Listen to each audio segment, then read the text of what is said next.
వసుదేవసుతం దేవం కంసచాణూరమర్దనం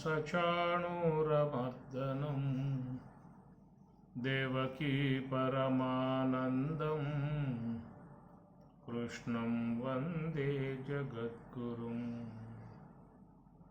మలనిర్మోచనం పుంసాం జలస్నానం దినే దినే సకృద్గీతాంబజిస్నానం సంసారమలమోచనం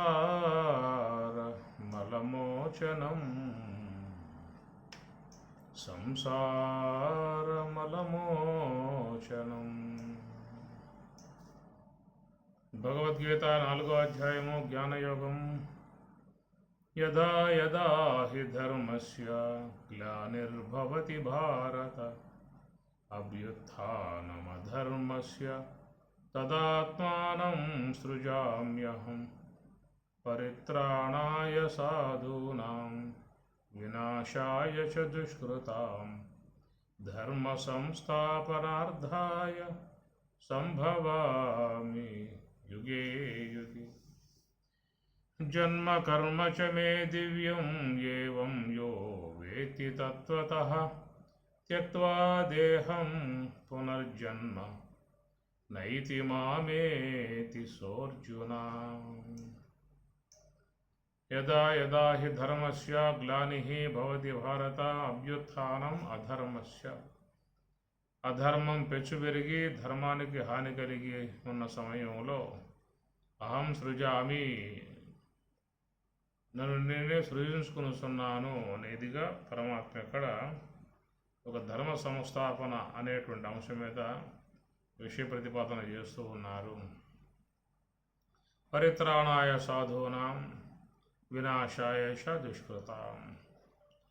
సాధువుల్ని కాపాడటం భగవంతుని కర్తవ్యముగా స్వామివారు చెప్తూ ఉన్నారు. ప్రధానంగా లోకంలో ఈ భక్తి సంబంధ భావన, యోగము, ధ్యానము, జపము, తాత్విక విచారణ, భగవద్భక్తి అంతా కూడా ఏర్పడి ఉన్నటువంటి జీవితంలో ఎక్కువగా సాత్వికం పెరిగే అవకాశం ఉన్నది. సాత్వికం అనేది బాగా పెరుగుతుంది వాళ్ళలో. ఇంకా నివృత్తి మార్గం సోహం భావ ధ్యానం చేసే వాళ్ళకి శుద్ధ సాత్వికం పెరుగుతుంది. అప్పుడు మామూలుగా జపము, విచారణ, తత్వచింతన, భగవద్భక్తి ఇలాంటి దైవ మార్గాలలో ప్రయాణం చేసేటువంటి వాళ్ళల్లో ఒక సాత్విక సంబంధమై ఉన్నటువంటి భావన పెంపొందింపబడుతుంది అనేటువంటిది. కనుక వాళ్ళల్లో ఈ కపటములు, మోసపూరిత విధానాలు, మాటలు కానీ, అబద్ధాలు చెప్పటం కానీ, ఇతరులను వంచటము, వాళ్ళని బాధ పెట్టడము, మోసం చేయటము ఇలాంటివి చాలా వాళ్ళల్లో తగ్గిపోతాయి. ఈ సాత్వికం పెరగటం వల్ల, దైవ భావన కలగటం వల్ల ఇక వాళ్ళు చాలా ప్రశాంతమై ఉన్నటువంటి జీవన విధానాలలో సాగిపోవటం జరుగుతుంది. ఇందా చెప్పుకున్నట్లుగా నివృత్తి మార్గం అనబడేటువంటిది సోహం భావ ధ్యానం, హంస యొక్క ఆశ్రయం. ఎక్కువగా మెడిటేషన్ చేసే వాళ్ళు ఎక్కువ మంది ఉంటారు. ఆసీనోవా శయానోవా గచ్చన్ తిష్టం సదా అసూచి. ఎట్లా ఉన్నా కానీ ఆ యోగం తస్మాత్ సర్వేషు కాలేషు యోగయుక్తో అన్నట్లుగా వారు ఎక్కువగా ధ్యానాన్ని శీలిస్తూ ఉంటారు. యోగులు, భక్తులు, యోగులు రెండు చెప్పుకోవచ్చు మనము. ఇందాక చెప్పుకున్నట్లుగా భక్తులు అని చెప్పన్నప్పుడు జపం చేయటము, విచారణ చేయటము, భజన, భగవదారాధన, అర్చన ఇత్యాదివన్నీ కూడా చేసుకునే విధానాల్లో భక్తి చేరుతుంది. కేవలం నిర్గుణ నిరాకార పరబ్రహ్మ తత్వాన్ని అవలోకన చేయటానికై మనస్సు హంస యొక్క ఆశ్రయంలో పెట్టి ధ్యాన మార్గంలో ప్రయాణం చేసేటువంటి విధానంలో వాళ్ళలో శుద్ధ సాత్వికం పెరుగుతుంది. కాబట్టి శుద్ధ సాత్వికము ఇవన్నీ కూడా పెరిగినప్పుడు మోసపూరితమై ఉన్నటువంటి మానవ సమాజంలో కొంచెం ఇబ్బంది పడే పరిస్థితి కూడా ఏర్పడుతుంది వాళ్ళకి. ఇది మనం లోకంలో చూస్తూ ఉన్నారు. పాండవులు తీసుకోండి, వాళ్ళు చాలా సాత్విక విధానం, తొలి నుంచే వాళ్ళలో ఒక దైవ భావన, దైవభక్తి, పెద్దల పట్ల గౌరవ భావం, మహాత్ముల సేవించటం, పూజించటం, ఇవన్నీ వాళ్ళలో రావటం కారణంగా ఒక సాత్విక వ్యక్తిత్వాలుగా మనకు కనబడతారు భారతంలో. హస్తినాపురం అనేటువంటిది పాండవులదే. ఎందుకంటే పాండురాజు రాజు, ఆయన తర్వాత పెద్ద కుమారుడకు ధర్మరాజే దానికి రాజ్య పరిపాలనగా ప్రభువుగా ఉండాల్సిన విధానం. దాన్ని గుర్తించే భీష్మాచార్యుల వారు కూడా ధర్మరాజుల వారికి యువరాజు పట్టాభిషేకం చేశాడు. ఒక శాస్త్రం ఉంది కాబట్టి ఆ ధర్మాన్ని పాటిస్తూ మరి ధృతరాష్ట్రుడు సింహాసనం అధిష్ఠించి ఉన్నా కానీ ఆయనకు పూర్ణాధికారం లేదు. ఆపద్ధర్మంగా ఆయన సింహాసనం మీద కూర్చోబెట్టారు. కనుక ధృతరాష్ట్రుడు ప్రభువుగా ఉండటం వల్ల నేనే తర్వాత రాజును కదా అని చెప్పని దుర్యోధనుడు భావించుకున్నాడు. కనుక తండ్రిని అడ్డం పెట్టుకుని తన పరిపాలనా విధానం అంతా కూడా వాడు చేసుకుంటూ పోయే విధానం ఉన్నది. కానీ భీష్ముడు మాత్రం ధర్మాంశం ఒకటి ఉన్నది కాబట్టి ద్రౌపది ద్రౌపదితో వివాహం అయిన తర్వాత వాళ్ళ యొక్క ఉనికిని గుర్తించి వాళ్ళని రావించి హస్తినాపురానికి ధర్మరాజుని యువరాజు పట్టాభిషేకంగా గావించారు. ఆ తర్వాత పరిణామాలుగా దుర్యోధనుడు వాడు తామసికుడు, రజోగుణ ప్రకోపం గలవాడు. మనం స్పష్టంగా చూడవచ్చు వాడి క్యారెక్టర్. కుట్రలు, కుతంత్రాలు, మంతనాలు ఇవన్నీ కూడా వాడు ఎలాంటి పాప భీతి లేకుండా ప్రవర్తించే స్వభావం వాడిలో ఉన్నది. కాబట్టి వారి స్వభావాన్ని గమనించి ధృతరాష్ట్రుడు, అయ్యా మీరు ఇక్కడ ఉంటే ఇబ్బంది పడతారు, మా పిల్లకాయలు మంచివాళ్ళు కారు, వచ్చే దుర్మార్గులు, దుష్టులు, నేను ఏమి వాళ్ళని చేయలేకపోతున్నాను, వాళ్ళ స్వభావాలు మార్చడం నా వల్ల కాని వ్యవహారము, మీరు సాత్వికులు, పెద్దలంటే గౌరవభావం ఉన్నది కనుక నా మాటను మన్నించి, పెద్దండ్రిగా మీరు భావించి నా మాటను మన్నించి ఇక్కడి నుంచి వెళ్ళిపోండి, మీకు ఇంద్రప్రస్థాన్ని ఇస్తాను, అక్కడ పోయి రాజ్య విస్తరణ చేసుకొని మీరు బతకండి అని చెప్పేసి అని పంపించేస్తాడు. అసలు హస్తినాపురం పట్టణానికి మరి ధర్మరాజే ప్రభు, ఆయన యువరాజు పట్టాభిషేకం అయ్యింది. ఎదురు తిరిగి మాట్లాడవచ్చు, మేమెట్లా పోతామయ్యా, రాజ్యం మాది, మా తండ్రి గారిది, ఆయన తర్వాత మాకు యువరాజు పట్టాభిషేకం అయ్యింది, మేము ప్రభువులం, పరిపాలన అంతా మాదే, కాబట్టి మేము ఈ రాజ్యానికి నాయకులం అనే విధానంగా వాళ్ళు గట్టిగా మాట్లాడవచ్చు. కానీ ఈ సాత్వికం అనేది ఉన్నది చూసారా, అది మాట్లాడనివ్వదు. అలాంటి తత్వం ఉంటుంది సాత్వికానికి. ఈ సాత్వికంలో భయం ఉంటుంది, కొంత చాలా భయం ఉంటుంది, పెద్దలంటే గౌరవభావం ఒకటి ఉంటుంది, తొందరపడి మాట్లాడటం కానీ వ్యవహరించడం కానీ ఇవన్నీ కూడా సాత్వికం పెరిగి ఉన్న వాళ్ళల్లో ఉండవు. అది సాత్వికం కలిగినటువంటి వాళ్ళకి అర్థం అవుతుంది. కాబట్టి ఏంటంటే వాళ్ళు అడగవచ్చు, మమ్మల్ని ఎందుకు పొమ్మనేది ఇంద్రప్రస్థానికి, ఒకవేళ మీరే వెళ్ళాల్సి వస్తే, ఈ రాజ్యం మాది, మా తండ్రి గారిది, కాబట్టి మీ వంశానికి పెద్దవాడిని, యువరాజుగా కూడా పట్టాభిషేకం అయ్యింది కనుక నా పరిపాలనలో ఈ రాజ్యం ఉంటుంది, మీరు ఉంటే ఒకవేళ ఉండొచ్చు, లేదా మీరే ఇంద్రప్రస్థం వెళ్ళి అక్కడ ఉండండి అని కూడా చెప్పవచ్చు గట్టిగా. అదే దుర్యోధను లాంటి వాడైతే చెప్తాడు, ఎందుకంటే వాడికి రజస్సు తమస్సు బాగా పెరిగి ఉన్నాయి కనుక వాళ్ళు సంకోచించరు. ఇది మీకు చూస్తే సమాజంలో తేట తెల్ల కనబడతాయి వ్యక్తిత్వాలు. అలాగా ఈ ఎక్కువగా ఏంటంటే ఈ సమాజంలో ఈ రజస్సు ప్రకోపం తమస్సు ప్రకోపాలు కలిగి ఉన్నటువంటి వ్యక్తిత్వాలు ఎక్కువగా ఉంటాయి. కానీ సాత్వికం పెరిగి ఉన్న వ్యక్తిత్వాలు తక్కువగా ఉంటాయి. ఎందుకంటే వాళ్ళకి ఈ దైవభక్తి, దైవారాధన, గురువుల పట్ల పూజ్య భావన, తత్వచింతన, ఆరాధన ఇవన్నీ కూడా ఉండటం కారణంగా వాళ్ళల్లో ఈ సాత్వికం బాగా పెరిగి ఉండే విధానం కాబట్టి ఆ సాత్వికము ధిక్కరించి ఎదిరించి పోరాటం చేసేదానికి సిద్ధపడదు అంతే.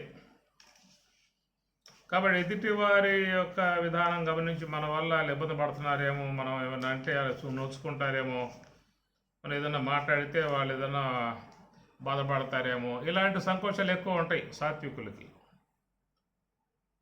కాబట్టి మీరు ఇంద్రప్రస్థం వెళ్ళండిరా, ఇక్కడ ఉంటే మీరు ఇబ్బంది పడతారా, మా వాడు మంచోడు కాదు, మా పిల్లకాయలు చాలా దుష్ట స్వభావం కలిగిన వాళ్ళు అని చెప్పి అన్నప్పుడు ఈ పెద్ద ఆయన మాట మన్నించి అలాగే పెదనాన్న నువ్వు చెప్పావు కదా అట్లాగే వెళ్తామని చెప్పని అన్నారు. కానీ ఎదురు తిరగలేదు.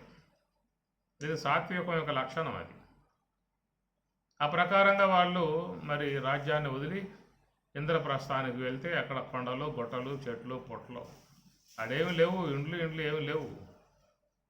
ఆ సమయంలో కృష్ణ పరమాత్మను ప్రార్థిస్తే ఆయన వచ్చి మయూడిని రావించి, అయ్యా ఆనాడు మాకు మాట ఇచ్చావు నువ్వు, ఆ మాట ప్రకారంగా ఈనాడు మాకు సహాయం చేయి, ఈ రాజ్యాన్ని నిర్మించు అనే విధానంగా పరమాత్మ కోరతాడు.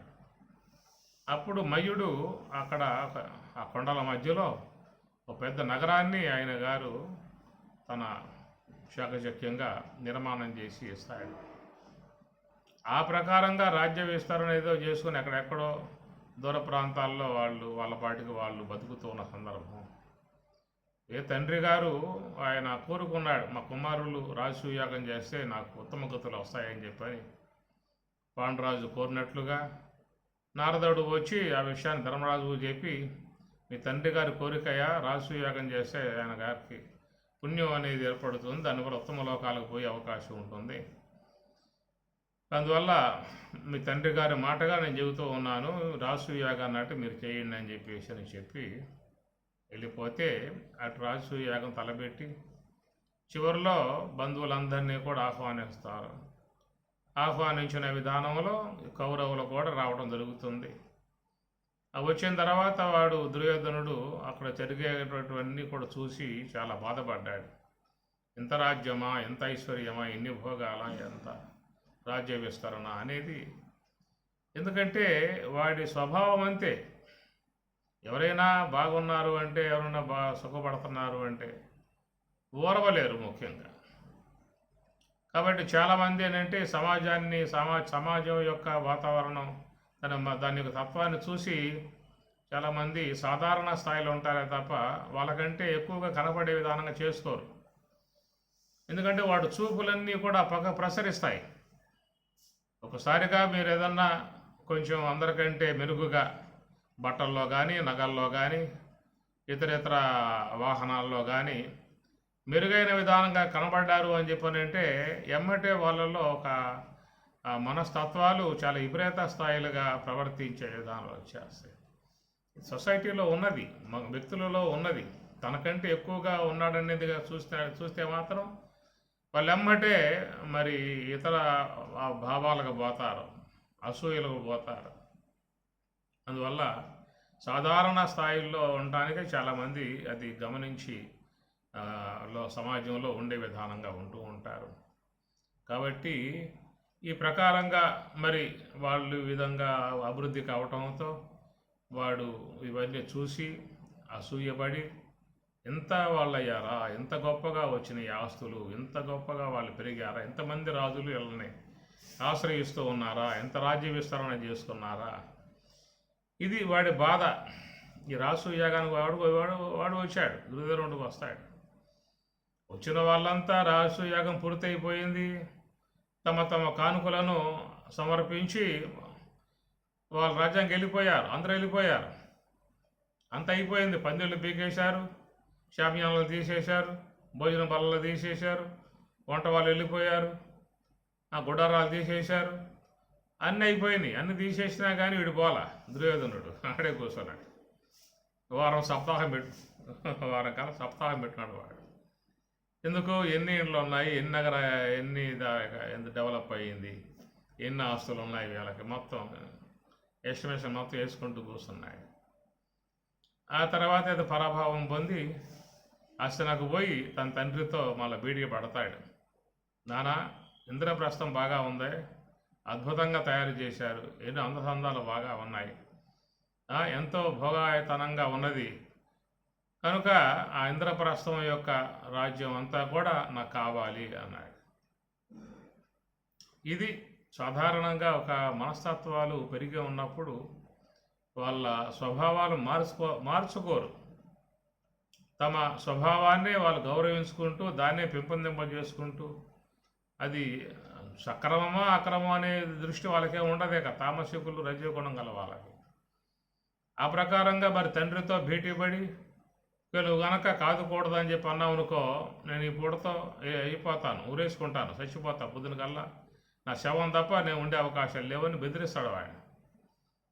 అట్లా బెదిరించి చివరికి మరి విదురుని పంపించి ఈ విధంగా మీ పెతండ్రి పిలుస్తున్నాడు అని చెప్పి రావించి మళ్ళా వాళ్ళని జోదంలో కూర్చోబెట్టడం, ఎన్ని చూస్తే వాళ్ళు వ్యతిరేకరించవచ్చు. అయ్యా మా కొద్ది ఇదంతా కూడా మేము రావాల్సిన అవసరం లేదు, ఆనాడు హస్తినాపురం పట్టణాన్ని మీరే తీసుకున్నారు కదా, ఒక ఇంద్రప్రస్థం ఇచ్చారు, ఇక్కడ ఉంటూ ఉన్నాం కాబట్టి మేము వచ్చా, అంత అవసరం లేదు అని చెప్పవచ్చు.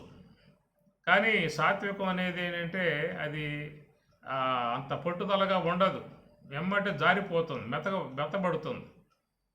మెత్తబడి జాలిపడుతుంది. ఇది సాత్వికం పెరగటం వల్ల కలిగేటువంటి ప్రమాదం కూడా కొంత ఉన్నది దీంట్లో. ఒకవేళ సాత్వికం అనేది ఆధ్యాత్మికంగా ఉపయోగపడుతుంది ధ్యానం చేసే వాళ్ళకి, నివృత్తి మార్గంలో పోయే వాళ్ళకి. ఆ సాత్వికం అనేది ఉపకరించేటువంటి యొక్క వస్తువే. కానీ వ్యవహారంలో మాత్రం దానివల్ల చాలా ఇబ్బంది పడుతూ, చాలా అవమానాలకు గురవుతూ, ఇలాంటి పరిస్థితులు కూడా ఈ సాత్వికం వల్ల వచ్చే అవకాశాలు ఉన్నాయి అనేటువంటి అంశం. కాబట్టి ఆ ప్రకారం మరి పాండవులు వ్యతిరేకరించకుండా విదురుడు రాగానే పిలవగానే పోవటము, వాళ్ళు జోదానికి పురుగొలపడము, దాంట్లో మాయా జోదంగా వాళ్ళు పన్నాగాలు మొత్తం పన్నుకోవడము, శకుని చేత ఆట ఆడించడము.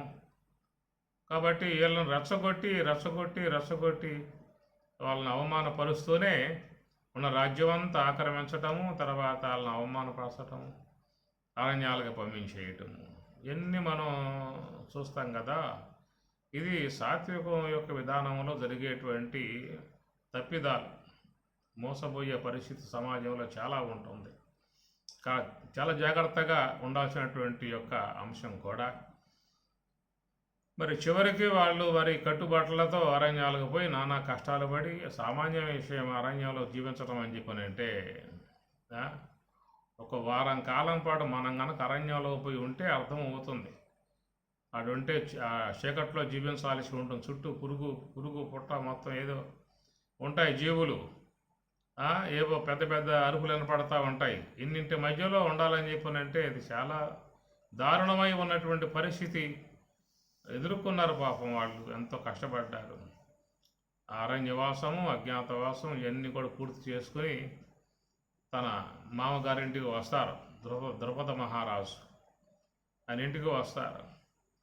అట్లాగా వీళ్ళు అరణ్యవాసము, అజ్ఞాతవాసం పూర్తి చేసుకుని ద్రుపద మహారాజు యొక్క ఆశ్రయంలో ఉన్నటువంటి యొక్క విషయాన్ని తెలుసుకుని అప్పుడు ధృతరాష్ట్రుడు మళ్ళా ఆలోచన చేశాడు. వీళ్ళు ఈ పూట రేపు మన రాజ్యం యొక్క ఆశ కోసంగా వస్తారు, రాజ్యం ఏమని చెప్పి అడుగుతారు. రాజ్యం ఇవ్వటం అని చెప్పానంటే మావాడు ఒప్పుకోడు, దుర్యోధనుడు ఒప్పుకోడు. ఒప్పుకోకపోవటం వల్ల దాని కారణంగా యుద్ధాలు వచ్చే అవకాశం ఉంది. ఆ యుద్ధంలో అనేక మంది అమాయకులంతా బలైపోయే పరిస్థితి ఏర్పడుతుంది. కానీ వాడు ఈ విధంగా ఆలోచన చేసుకుని సంజయ్ రాయబారం చేశాడు. ఈసారి సంజయుని పంపించాడు. పాండవుల వద్దకు సంజయుడు వచ్చాడు. అయ్యా, మీ పెత్తండ్రి యొక్క మాటగా చెప్తున్నాను వినమని చెప్పి అన్నాడు. ఏం చెప్పారమ్మా పెత్తండ్రి గారు? చూడండి, మీరు నాడు అరణ్యవాసం, అజ్ఞాతవాసం పూర్తి చేసుకుని వచ్చారు. వచ్చిన తర్వాత రాజ్యం యొక్క హక్కుల కోసం మీరు మళ్ళా దానికి వచ్చే అవకాశాలు ఉన్నాయి. మీరు రాజ్యాన్ని మళ్ళీ కోరుకున్నట్లయితే మరి దుర్యోధనుడు మాత్రం ఒప్పుకోడు. వాడు ఇప్పటికే బాగా బలపడి ఉన్నాడు రాజ్య వ్యవహారాలలో. యేసమెత్తు కూడా ఇవ్వడానికి సిద్ధపడడు. ఈ సిద్ధపడకపోవడం వల్ల దాని చేత ఏమవుతుందో యుద్ధం వచ్చేస్తుంది. ఇరువురికి యుద్ధం వస్తే అనేక మంది చనిపోతారు, యుద్ధంలో అమాయకులు బలైపోతారు. అందువల్ల మీ తండ్రి గారు చెప్పింది ఏమిటంటే, కనుక మావాడు మాటనే రకం కాదు, ఏమి కూడా రాజ్యంలో ఏ మూల కూడా వాడు అవకాశాన్ని ఇవ్వడు, ఉండటానికి అవకాశం ఇవ్వడు. అందువల్ల దీనివల్ల అరాచకాలు ఏర్పడతాయి. కాబట్టి మీరు సాత్వికులు, పెద్దలాంటి గౌరవభావం ఉన్నది, పూజ్యభావం ఉన్నది, దైవం పట్ల భక్తిభావం ఉన్నది. ఇంతకాలం పాటు మీరు అరణ్యాలలో సంచారం చేస్తూ భిక్షాటన చేస్తూ ఈ జీవించడం అలవాటు అయిపోయింది, ఎంతో కాలంగా అయిపోయింది. దాదాపు 20 ఏళ్ళుగా మీరు అరణ్యాలకు, అజ్ఞాతవాసాలకు వీటికే ఎక్కువ గడిపేసేసారు. అంతకుముందు కూడా మరి ఏకశక్రపురంలో ఉన్నప్పుడు బ్రాహ్మణ వేషాలలో భిక్షాటన చేశారు కదా. ఇవన్నీ మీకు అలవాటు ఉంది కాబట్టి ఈ ప్రకారంగా జీవితం గడిపేయండి, శేష జీవితం. ఇప్పటికే దాదాపు మీ అందరి జీవితాలు 60-70 దాటిపోయాయి. ఇంకా కొద్ది కాలం పాటు భూమి మీద ఉండబోయేది. దీనికోసం మళ్ళీ రాజ్యం అని చెప్పని, ఇవ్వకపోతే యుద్ధం సిద్ధం అని చెప్పని యుద్ధం చేయటం, అనేక మంది ప్రాణులు బలి కావటం ఎంత అవసరమా?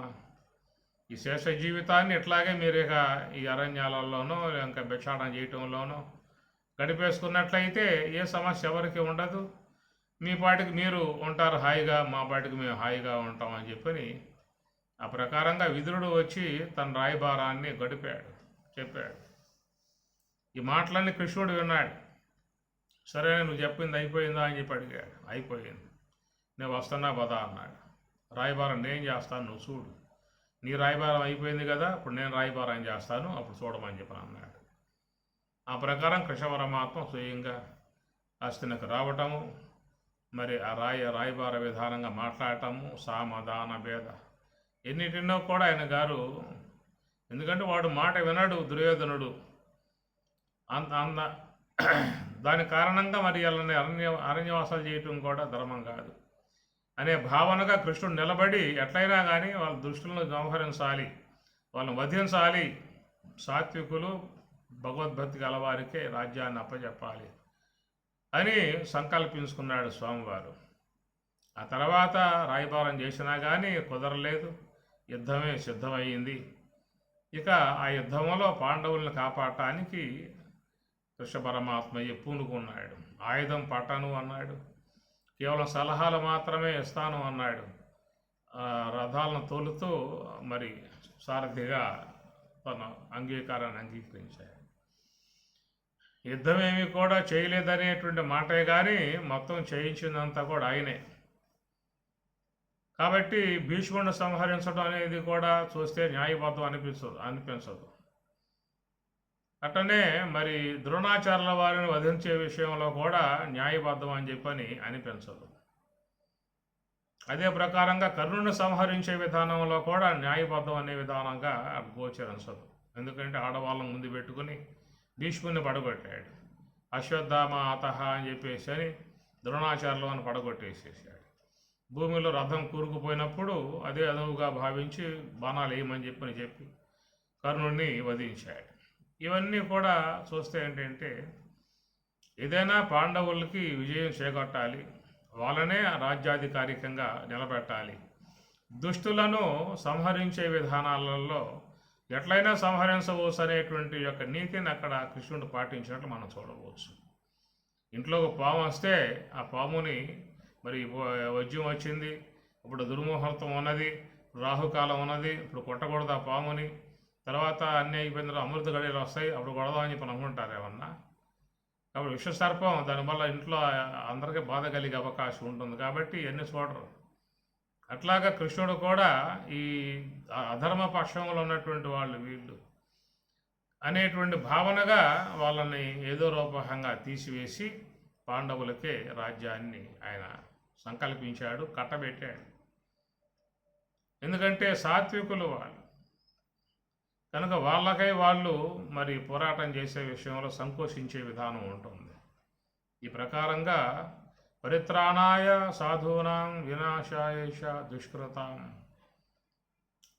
కాబట్టి జీవితంలో ఈ భగవద్భక్తిగా ఉన్నటువంటి వారు, సాత్వికం కలిగి ఉన్నటువంటి వారు కొంత సమాజం నుంచి ఇబ్బందులు పడే పరిస్థితులు ఉన్నా కానీ భగవంతుడు వాళ్లకు అండగా ఉంటాడు అనేటువంటి యొక్క అంశం ఇది. అది నేనున్నాను అని అన్నట్లుగా యోగక్షేమం వహామ్యహం. ప్రహ్లాదుడు ఆయన చూడండి, చిన్నతనం నుంచి ఏదో భక్తిభావం ఆయనకు వచ్చింది.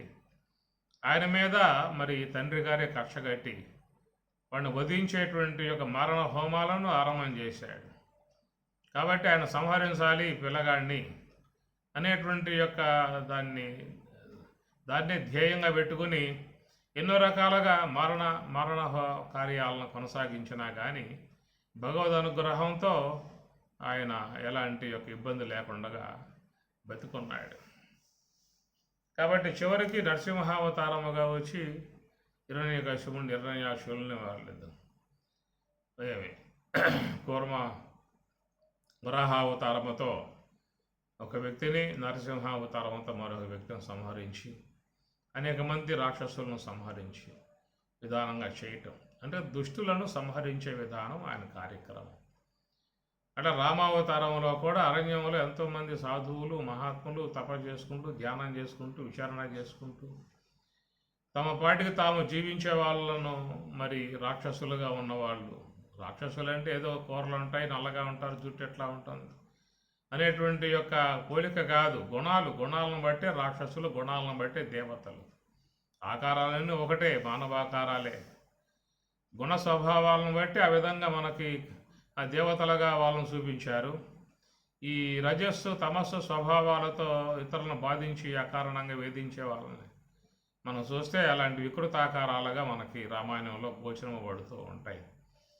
కనుక పని కట్టుకుని ఆయన మరి ధనుష్టాంకారం చేసి అనేక మంది దుష్ట స్వభావం కలిగి ఉన్నటువంటి వాళ్ళని ఆయన వధిస్తాడు. వధించి ఈ యొక్క భూమండలాన్ని సస్యశ్యామలంగా చేసేటువంటి విధానం.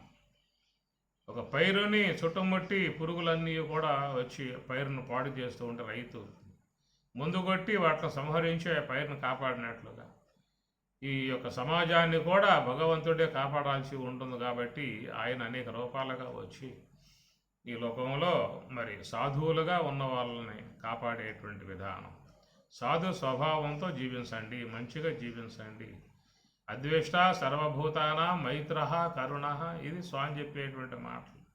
మంచిగా జీవించండి, సాత్వికంగా జీవించండి, మీ పాటికి మీరు జీవించండి, ఇతరులకు ఎలాంటి యొక్క బాధ లేకుండా జీవించండి. సత్యం బ్రూయాత్ ప్రియం బ్రూయాత్ నబ్రూయాత్ సత్యం అప్రియం. ఈ ప్రకారముగా అహింస పరమో ధర్మ అన్నట్లుగా మానవుడు ముఖ్యంగా ఇది జీవించాల్సి ఉంటుంది. మనకు చూసినట్లయితే ధర్మ సంస్థాపనాయ అనార్థాయ అనే మాటలో చూసినట్లయితే పరిత్రాణాయ సాధూనాం వినాశాయ దుష్కృతాం. లోకంలో ఇద్దరే ఉన్నారు, రజస్సు తమస్సు స్వభావాలు కలిగి ఉన్న రాక్షస సంబంధ వ్యక్తిత్వములు కలిగినటువంటి వారు, సాత్వికము శుద్ధ సాత్వికము కలిగి ఉన్నటువంటి భక్తులు, మునులు, యోగులు, వీళ్ళంతా కూడా ఓ పక్కన ఉన్నారు. కాబట్టి ఈ విషయంలోనే భగవంతుడు చెప్తున్నటువంటి విధానం, నేను వీళ్ళని కాపాడతాను అన్నాడు. ఎందుకంటే వాళ్ళు భగవంతుని నమ్ముకుని ఉన్నారు, భగవద్భక్తి శీలిస్తూ ఉన్నారు, జపతపాలు చేయిస్తూ ఉన్నారు, తమ పాటికి తాము ఏదో ఉన్నంతలో జీవిస్తూ ఉన్నారు, ఎవరికి బాధ లేకుండా జీవిస్తూ ఉన్నారు. కనుక శారీరకంగా మానసికంగా ఎవరికి కూడా బాధ లేకుండా జీవించేటువంటి మనస్తత్వము సాత్వికులకు ఉంటుంది. భగవద్భక్తి కలిగి యోగతత్వం కలిగి ఉన్నటువంటి వాళ్లకు ఆ విధంగా అది క్రియేట్ అయిపోతుంది ఆ స్వభావం. కాబట్టి ఈ విధముగా ఉన్నప్పుడు అలాంటి వాళ్ళ మీదకు వచ్చి దుండగ విధానంగా వాళ్ళని అకారణంగా బాధించే విధానాలుగా ఉన్నప్పుడు అక్కడ సర్వేశ్వరుడు చెబుతున్న మాట, నేను ఎంటర్ అవుతాను, నేను వస్తాను.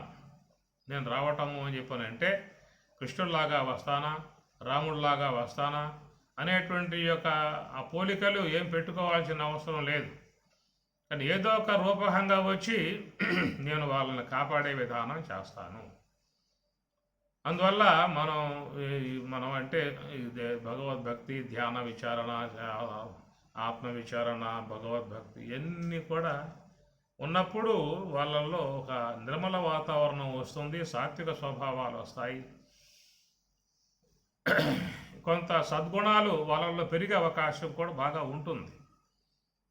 ఎవరికని చెప్పానంటే ఈ సోహం భావ ధ్యానం చేసే వాళ్ళకి ఎక్కువగా వస్తాయి అన్నమాట.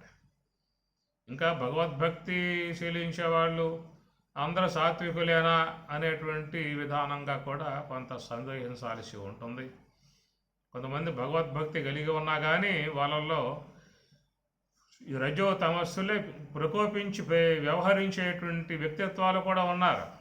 వాళ్ళు భగవద్భక్తులే కదా, వాళ్ళు గుడికి పోతారు, దేవుడిని ఆరాధిస్తారు, స్తోత్రాలు చేస్తారు, గీత పారాయణం చేస్తారు, అయినా కానీ వాళ్ళలో స్వభావాలు వేరే రకంగా ఉన్నాయండి అని చెప్పి అంటూ ఉంటాం.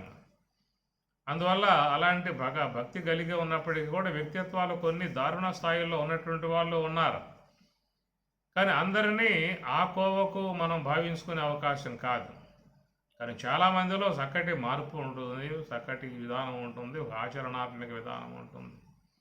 ఎవరికి కూడా బాధ లేకుండా జీవించాలనేటువంటి భావాలు ఉంటాయి. ఎవరి వల్ల మన వల్ల ఇబ్బందులు కలగకూడదు, మనం యువతలకు ఉపకరింపబడాలే తప్ప మనం ఎవరికి కూడా అపకారం చేయకూడదు.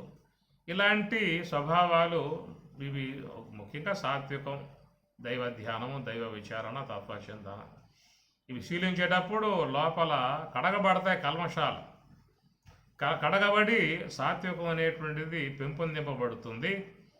అందువల్ల సాత్వికం పెంపొందింపబడ్డప్పుడు వాళ్ళల్లో సద్గుణాలన్నీ వచ్చేస్తాయి. ఏమి ఈ అభయం, సత్వ, సంశుద్ధి, జ్ఞాన, యోగ, వ్యవస్థి, దానం, దమశజ్ఞ, స్వాధ్యాయ, తపార్జవం, అహింస, సత్యం, అక్రోధ, త్యాగ, శాంతి చెప్పినట్లుగా ఈ గుణాలన్నీ కూడా వాళ్ళల్లో వ్యవహారంలోకి వచ్చేస్తాయి. ఈ వ్యవహారంలోకి వచ్చి దైవీ సంపత్తి గుణాలతో వ్యవహరించేటువంటి వాళ్ళు ఎవరి మీదకి కూడా గొడవలకి పోవటం కానీ, ఇతరులను నిందించడం కానీ, ఇతరులను బాధించడం కానీ బహుశా వాళ్ళు అలాంటి వాటిలకు చిత్తపడరు, తలకాయ ఉంచి వెళ్ళిపోతూ ఉంటారు. అలాగా ఉన్నటువంటి విధానంలో అక్కడ భగవంతుడు ఎంటర్ అవుతాడు. భగవంతుడు ఆయన తన కార్యాన్ని కొనసాగిస్తాడు. నా భక్తులు చెడిపోరు, నా భక్తులు నేను కాపాడుకుంటాను, నమే భక్త ప్రణశ్యతి, ఈ మాటల భగవద్గీతలో మనం చూస్తాం. అలాంటి ఆ విధానంగా ఉన్నప్పుడు వీళ్ళు కూడా అలాంటి ఏమన్నా సమస్య ఎదురైనప్పుడు భగవంతునికి వదిలిపెట్టేస్తారు, ఆయన చూసుకుంటాడులే, మనకెందుకు అనవసరంగా కలగజేసుకోవటం, ఇబ్బందులు పడటం, లేనిపోని సమస్యలు వస్తాయి అనే భావనగా కూడా కొంతవరకు వీళ్ళు సనగిలుతారు. ఎప్పుడైతే వాళ్ళు ఆ విషయాల మీద భగవద్భావనతో ఆ పక్కన పెట్టేస్తారో, కానీ ఈశ్వరుడు మాత్రం ఊరుకోడు, గమనించాల్సిన అంశము. అప్పుడు ఆ బాధ్యత ఆయనకు పడుతుంది. ఎప్పుడైతే భక్తుడుగా ఉన్నటువంటి యొక్క వ్యక్తి దాని ఎందు ఉదాసీనత భావం కలిగి వాళ్ళని ఎలాంటి యొక్క మరి బాధించి నిందించే విధానంగా చేయనప్పుడు అక్కడ భగవంతునికి బాధ్యత పడుతుంది, ఆయన చూసుకోవాల్సి వస్తుంది. ఇక యోగక్షేమం వహామ్యం అన్నట్లుగా మరి పరిత్రాణాయ సాధూనా, వాళ్ళని కాపాడేటువంటి యొక్క ధర్మం నాది అన్నాడు. అంటే వాళ్ళు ఉదాసీనులయ్యారు కాబట్టి అక్కడ వాళ్ళు చేయాల్సిన పని భగవంతుడు ఆరంభం చేసే విధానము వస్తుంది, ఈశ్వరుడే చూసుకుంటాడు. ఇది ఒక కోణం. దీంట్లో అంగీకరించే వాళ్ళు ఉండవచ్చు, అంగీకరించిన వాళ్ళు ఉండవచ్చు. కానీ పరిశీలిస్తే మాత్రం ఈ యొక్క విధానం ఒక వాస్తవిక రూపమైనటువంటిది, అంతర్గతంగా ఉన్నటువంటి అంశము. కాబట్టి ప్రకారంగా మరి ఆ భగవంతుడే సాధువుల్ని కాపాడుకునేటువంటి బాధ్యత. వినాశాయేష దుష్కృతాం, ఎవరైతే వాళ్ళ మీద తలబడి వాళ్ళని ఇబ్బంది పెట్టే వాళ్ళుగా ఉన్నారో, వాళ్ళకు మానసికంగా బాధ కలిగజేసే వాళ్ళుగా ఉంటారో, అకారణంగా వాళ్ళని నిందించటము, తిట్టడము ఇలాంటివన్నీ చేసేటువంటి వాళ్ళుగా ఉన్నప్పుడు వాళ్ళు ఆ కార్యాన్ని భగవంతునికే అప్పజెప్పినప్పుడు ఇక ఆ కార్య విషయంలో ఇక భగవంతుడే ఆయన ఏదో రూపకంగా ఆయన చూసుకునేటువంటి విధానం అనేది ఏర్పడుతుందనేటువంటి ఒక విశ్వాసంలోని భాగము. అందుచేత పరిత్రాణాయ సాధూనాం, కాబట్టి భగవంతుడు ఉన్నాడు, ఆయన చూసుకుంటాడు. ఎందుకంటే మనం రెచ్చిపోయి ఏదన్నా అన్నా కానీ మళ్ళా పెద్దది చేసి వాళ్ళు ఏదో రూపకంగా ఇబ్బంది పెట్టే పరిస్థితులు కూడా కొన్ని సమాజం నుంచి ఏర్పడుతూ ఉంటాయి. అది సాత్వికులుగా ఉన్నవాళ్ళు అలాంటి వాటికి దూరంగా ఉండేటువంటి విధానంగా వాళ్ళు చేస్తారు. వాళ్ళ బాధ్యత భగవంతుడు వహించే పరిస్థితి అనేది మనకి ఈ శ్లోకంలో చూడవచ్చు. పరిత్రాణాయ సాధూనాం వినాశాయ చ దుష్కృతాం ధర్మ సంస్థాపనార్థాయ సంభవామి యుగే యుగే. మనకు నరసింహావతారము, వరాహావతారము, మత్స్యావతారము, రామావతారము, కృష్ణావతారము ఇవన్నీ కూడా చూస్తే దుష్టులు పెరిగినప్పుడు వాళ్ళని శిక్షించడానికి వచ్చినటువంటి అవతారాలుగా మనం చూడవచ్చు. కాబట్టి ప్రకారంగా ధర్మం అని చెప్పానంటే నువ్వు ఏ ప్రాణికి కూడా నువ్వు మానసికంగా కానీ శారీరకంగా కానీ ఇబ్బంది పెట్టే పరిస్థితి రానివ్వమాక. అలా చేయటమే నీ యొక్క ధర్మం అనేటువంటి మాటగా మనం గమనించుకోవచ్చు. ధర్మ సంస్థాపనార్థాయ సంభవామి యుగే జన్మ కర్మ చ మే దివ్యం ఏవం యో వేత్య తత్వతః త్యక్త్వా దేహం పునర్జన్మ నైతి వామేతి సోర్చు.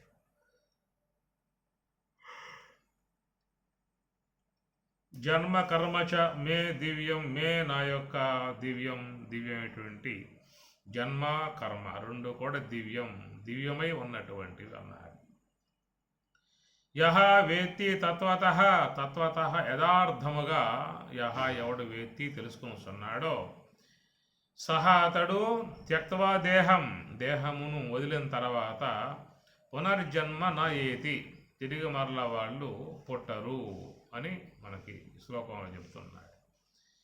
కాబట్టి మాం ఏతి అర్జున అట్టివాడు మాం ఏతి నన్నే పొందుతూ ఉన్న పరిస్థితి ఇది స్వామి చెబుతున్నమాట. అందువల్ల ఇది పారమార్థికంగా చూసినట్లయితే భగవంతుని యొక్క దివ్యత్వం ఈ శ్లోకంలో కనబడుతూ ఉన్నది. మే జన్మ దివ్యం, మే కర్మ దివ్యం, తత్వతః అంటే యథార్థముగా వ్యక్తి తెలుసుకొనుచున్నాడు. ఇది తత్వతః అంటే తాత్విక కోణం. తత్వతః అంటే తాత్విక కోణములో ఎవరు దీన్ని దర్శిస్తారో వాళ్ళు తిరిగి మరలా పుట్టరు అనేటువంటి అంశము. ఇది జన్మ కర్మ చ మే దివ్యం అన్నప్పుడు భగవంతుడు లోకంలోకి ఒక దేహం తీసుకుని రావటము, వచ్చిన తర్వాత ఆయన లీలా విధాయకాలుగా మీకు భాగవతంలో చూడవచ్చు. అనేక లీలలు, అనేకమైనటువంటి అద్భుతాలు, అనేక మహిమలు ఇవన్నీ కూడా సర్వేశ్వరుడు చేసిన విధానం మీకు ఎక్కువగా భాగవతంలో వస్తుంది. రామాయణంలో మళ్ళీ మీకు అవన్నీ లీలలు, అవన్నీ మహత్తులు, మహిమలు ఇవన్నీ కూడా మీకు రాముని తత్వం కాడ గోచరించవు. ఇవన్నీ కూడా కృష్ణుడి తత్వం కాడ మాత్రమే గోచరించే విధానం. ఈ మా యొక్క పరమాత్మ యొక్క అవతార విధానంగా చెప్పినప్పుడు ఈ రామకృష్ణావతారాలు ఎక్కువగా విశేషముగా అందరూ కొలుసుకుంటున్న పరిస్థితి. ఎక్కువగా వాటినే మరి తమ జీవిత విధానాలలో తీసుకున్నటువంటి అంశాలు. అనేక అంశాలు మనకి అవతారాలుగా భాగవతంలో మత్స్య, కూర్మ, వరాహ, నారసింహ ఇలాంటి అవతారాలు చెప్పురావటం జరిగింది. కానీ జనసమూహం ఎక్కువగా రాముని విశేషాలు, కృష్ణుని విశేషాలే తీసుకోవటం జరిగింది. వాటినే తమ జీవితాలలో అన్వయంగా మలుసుకోవటం ఏర్పడింది. ముఖ్యంగా రాముని యొక్క ప్రభావం, ధర్మ విధానము, అట్లాగా మర్యాదా పురుషోత్తముడు అని రామతత్వాన్ని చక్కగా కొనియాడే విధానంగా కనబడుతుంది. కృష్ణావతారంగా వచ్చినప్పుడు ఆయన పూర్ణావతారం, పరిపూర్ణావతారము అని భగవత్ సంబంధమై ఉన్నటువంటి యొక్క అంశము. కాబట్టి ఆయన యొక్క లీలలు, ఆయన యొక్క జన్మ విశేషాలను యథార్థత తెలుసుకున్నటువంటి వారు మనం భాగవతంలో చూస్తాము. కొద్ది మందో తప్ప మిగతా చాలామంది ఆయన్ని నింద చేసిన వారు, ఆయన మీద యుద్ధానికి వచ్చిన వారు, ఆయన్ని ఏదో రూపకంగా బాధించే విధానము ఇవన్నీ మనం భాగవతంలో కృష్ణతత్వం యొక్క విషయంలో చూస్తాము. కానీ కృష్ణుడి యొక్క విశేషమైనటువంటి ఆయన అవతార సిద్ధాంతాన్ని తన అవతారం యొక్క విశేషాలని గుర్తించిన వారు చాలా తక్కువ. అలా గుర్తించిన వారు ఆ స్వామిని మరి అన్ని విధాల ఆరాధన చేసి ఆ అనుగ్రహానికి పాత్రత పొందిన విధానం మన భాగవతంలో వస్తుంది. కాబట్టి మే జన్మ దివ్యం మే కర్మ దివ్యం ఏవం యో వేత్య తత్వత, యథార్థముగా తెలుసుకున్నటువంటి వాడు తిరిగి మరలా పుట్టడు అనే మాట పరమాత్మ ఎక్కడ అంటూ ఉన్నాడు. ఇప్పుడు మళ్ళా దేహం త్యక్వ, దేహం వదిలిన తర్వాత పునః మరలా జన్మ జన్మ నా ఏతి కొందరు మాం ఏతి, నన్నే పొందుతున్నారు అనేటువంటి యొక్క మాట వచ్చినప్పుడు అది మీకు నివృత్తి మార్గం యొక్క సంబంధమై ఉన్నటువంటి అంశంలో చేరుతుందే తప్ప ఇది ప్రవృత్తి మార్గం యొక్క అంశముగా దీన్ని తీసుకునే అవకాశాలుగా ఉండవు. ఎందుకంటే ప్రవృత్తి మార్గం వల్ల మోక్షం అనే విషయంగా లేదు ఇక్కడ.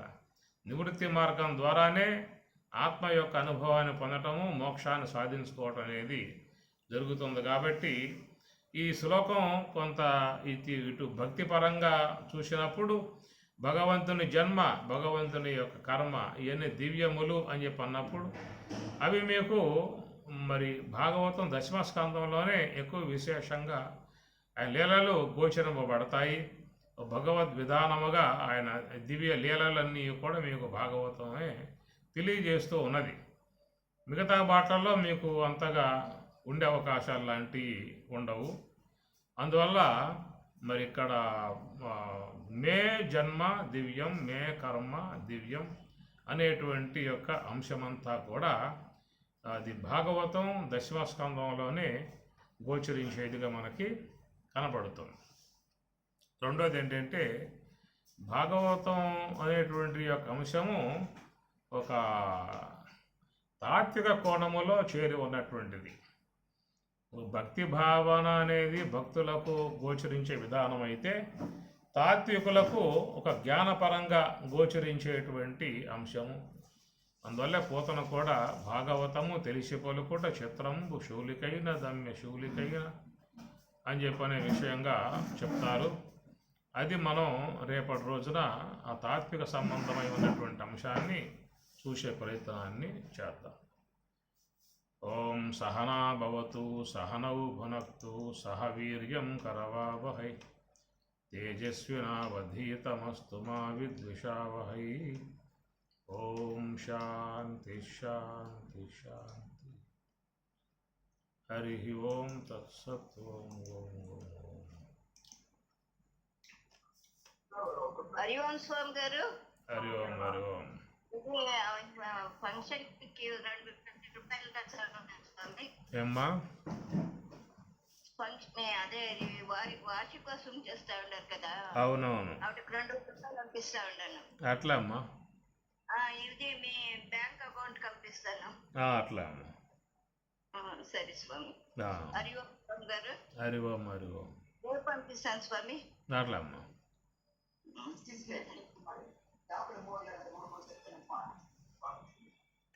హరి ఓం స్వామి గారు నమస్కారం. హరి ఓం నమస్కారం. హరి ఓం హరి ఓం.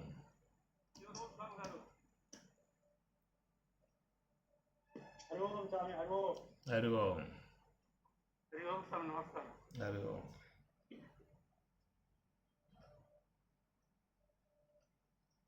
స్వామి గారు సంజయ్ స్వామి గారు ఇప్పుడు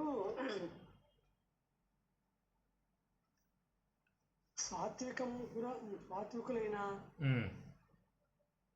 తామస గుణంతో ఉన్నవారైనా రజోగుణంతో ఉన్నవారైనా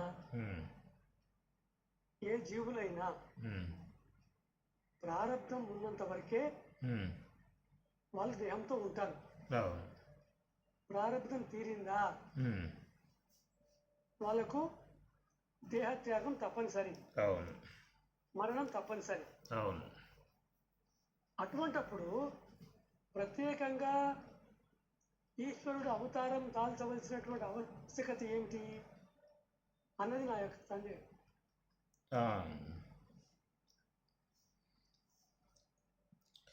ప్రారబ్ధం అనేది ఏంటంటే ప్రారబ్ధం భోగతో నశ్యేత్.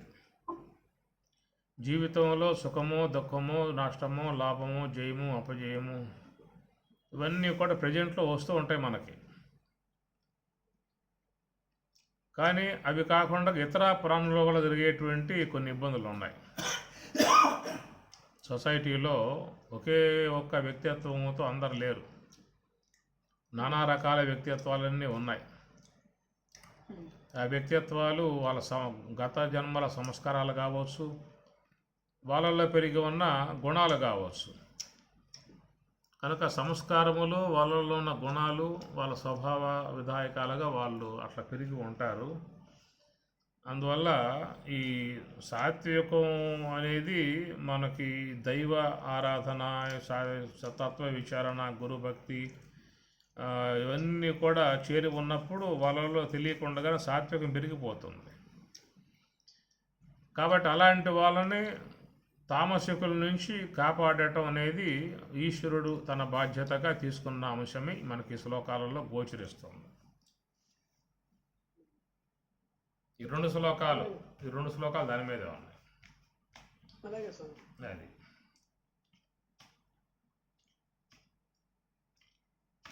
ఈశ్వరుడు అవతారం సాధించడం దీనికి అందరూ వాళ్ళ వాళ్ళ ప్రారంభ కర్మానుసారం వెళ్ళిపోతున్నారు. ప్రారంధం అది సుఖదుఖాల సంబంధమే. సుఖదుఖాల సంబంధం ప్రారంధం. ఇతర జీవుల నుంచి కాపాడటం ఈశ్వరునికి ధర్మంగా ఆయన భావించుకున్నాడు, అది అవతారంగా తీసుకున్నారు. హరి ఓం. అందరికీ సెలవు. విజయ 1008 రూపాయలు ఇచ్చింది స్వామి నా చేతికి. అలాగే సరే అలాగే.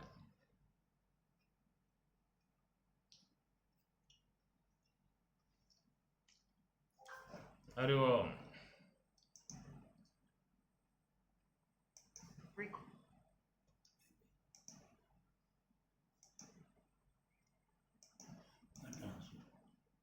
మీరు అయిపోతుందా?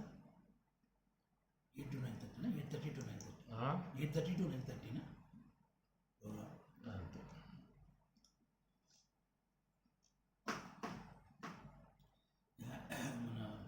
మన నా రూమ్లో పడుకోమంటారా? నా రూమ్లో అవసరం